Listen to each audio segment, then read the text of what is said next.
Our hotel is located near the Bund. As always, we went for a morning walk. Even in the morning, it's crowded. Life here is bustling and vibrant.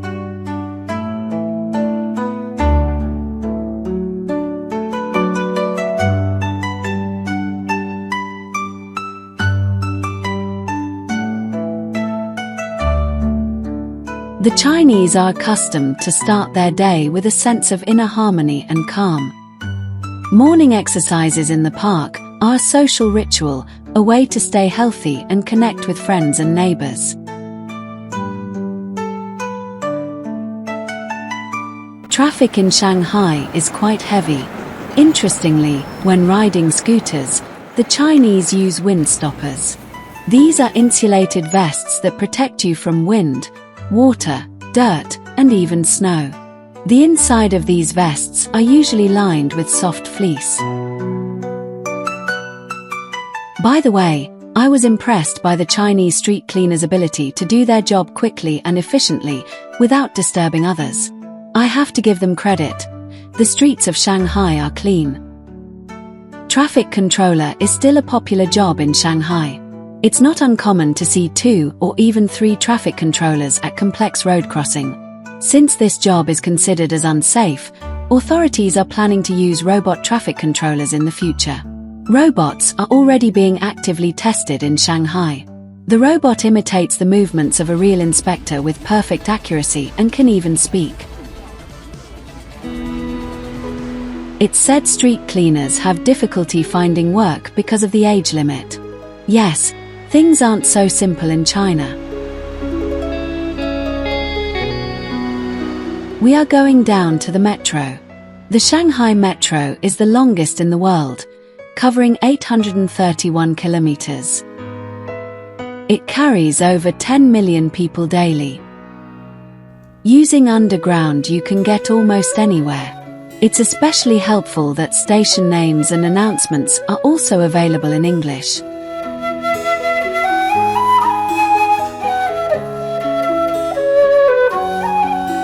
We approached the Jade Buddha Temple. This is the monastery of 70 monks and one of the most important pilgrimage sites, where people come to pray for happiness and family well-being. In the first courtyard we saw an elegant composition, with a gooey ritual vessel, decorated with the heads of mythical dragons. It turned out that today is the Qingming festival. As a holiday devoted to remembering and honoring the deceased, people sweep and decorate gravesites, burn incense and paper money, and make food offerings. Qingming is a bridge between the past and the future. It's a celebration of life, a reminder that the connection between generations is never broken. Shanghai's rooftops look delicate.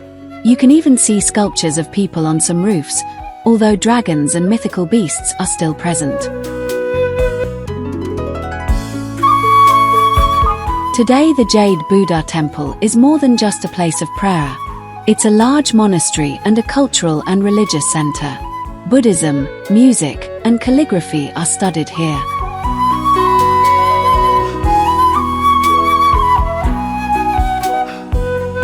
Everything is ready for the holiday. You can buy incense and paper money here.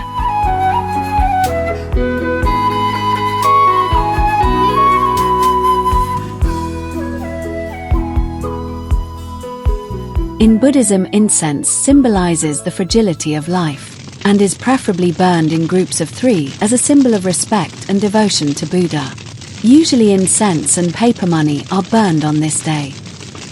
It is believed that the spiritual content of these pieces of paper will pass on to the spirit world, and thus deceased ancestors will receive the money as a gift.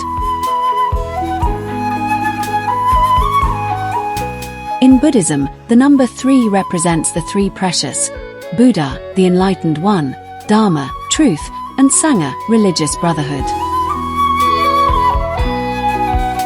We approached the Hall of the Reclining Buddha.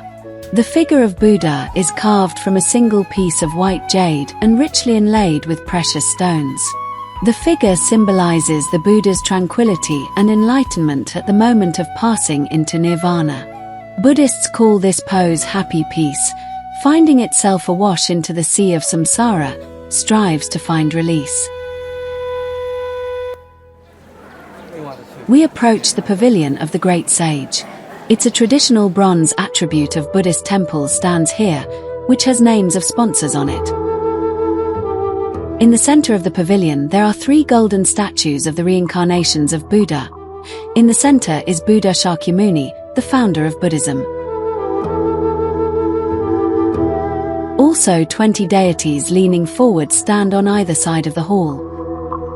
Some of the deities appear quite peaceful, while others have ominous expressions.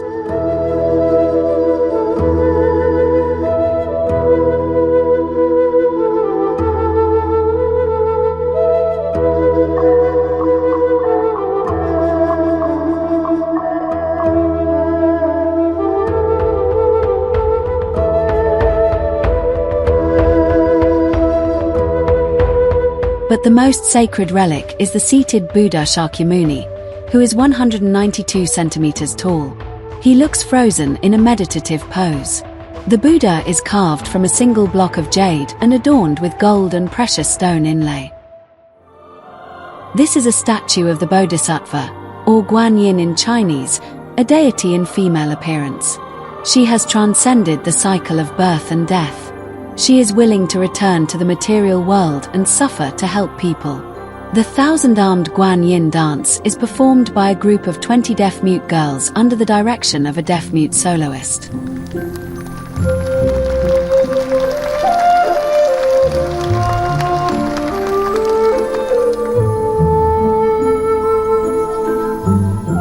The 1,000-armed goddess have an eye on each palm.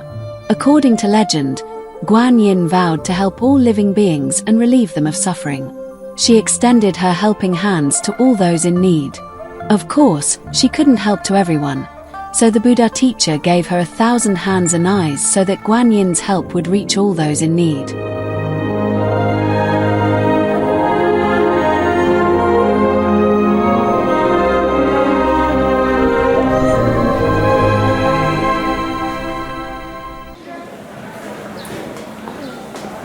We approach the pavilion of the heavenly kings. The statues of 4 heavenly kings symbolize the harmony of elements and the peace of the world.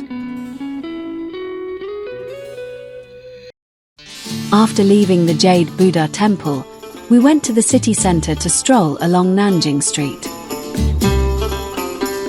Shanghai is rightfully considered to be the most fashionable city in China. They say that residents of the Celestial Empire's capital can't stand Shanghai residents, considering them as arrogant and snobby. But I found the Shanghainese as positive and friendly people. Nanjing Street is not only the heart of Shanghai's shopping, but also a unique blend of historical architecture and modern shops. Strolling here feels like you're transported back in time and see how the city has changed over the centuries.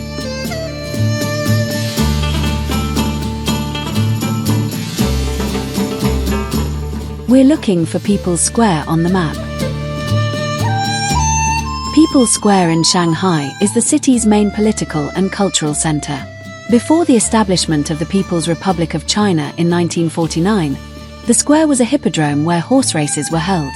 Later, parades were held here, and today it houses the Shanghai city government. The Shanghai National Museum is clearly visible from here. The building's design symbolically represents the ancient Chinese cosmological concept of round heaven and square earth.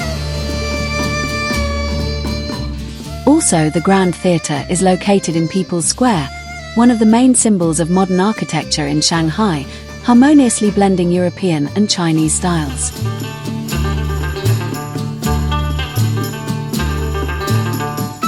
The City Hall building is also situated here.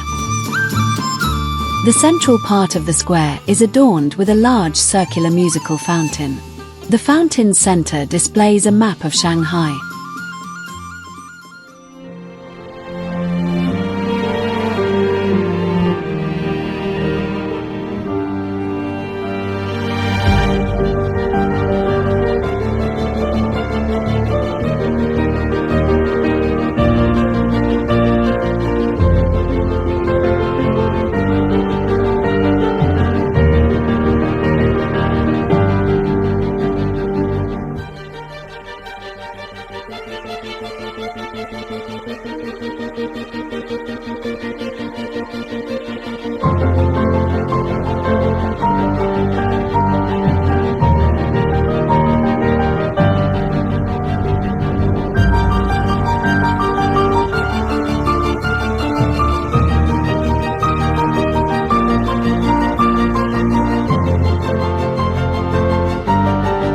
Every weekend, large numbers of parents and even grandparents gather in People's Park to post marriage notices for their children. It's a kind of impromptu marriage market. The posters display personal information such as age, zodiac sign, weight, height, profession, education, personal income, and place of birth. Information about personal hobbies or appearance is rarely seen. Parents pay more attention to how well boys and girls match up financially and how equal their family backgrounds are. You rarely see young people here, as many young people dislike blind dates, while most of their parents ignore the values of love and life that their children share.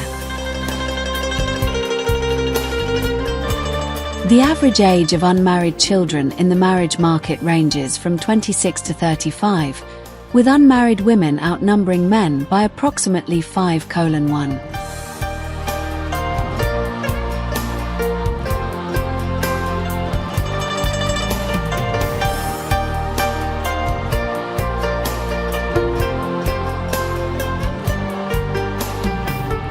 We're heading to the Shanghai Museum. I really wanted to see the collection on the history of Chinese characters. Also, I was hoping to see an extraordinary collection of rare varieties of jade.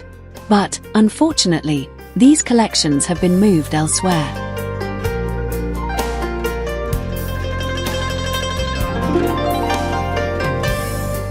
We go up to the 4th floor and find ourselves in a hall of Tibetan artifacts and works of art.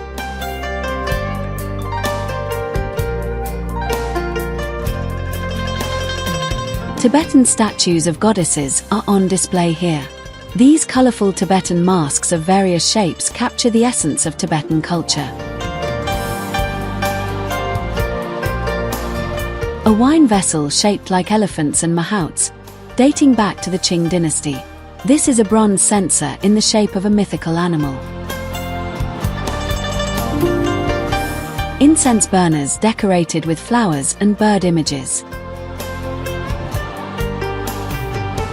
We move on to the gallery of furniture from the Ming and Qing eras. Their shapes, simple lines, pleasing proportions, and robust tongue-and-groove construction shaped a distinctive artistic style.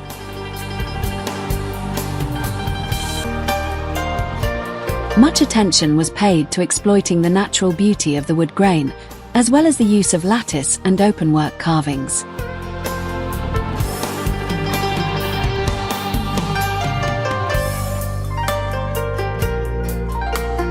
We leave this quiet place with an atmosphere of peace.